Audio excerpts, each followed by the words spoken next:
Dali na. Alam mo gamba Ha? yan? Hindi po. Yung Pilipinas. Wag kong sabihin. Yan ang may-ari niya. Hindi. May naman ano lang kuya. Ano yung empanada? Oo.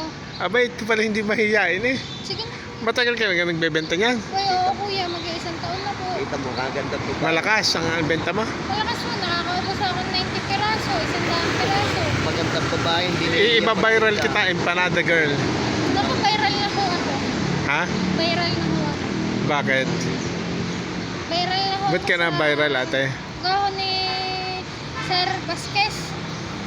Pumunta ka ulit bukas dito at bibilhan kita ha. Hindi naman kuya, ngayon na. At kakakain ko pa lang eh, ako'y nagda-diet eh ha. Samahan lang. Pwede naman sabihin, di mamaya kainin Oo mo. nga. Eh nakakain ko kapag binili agad. Ayun na.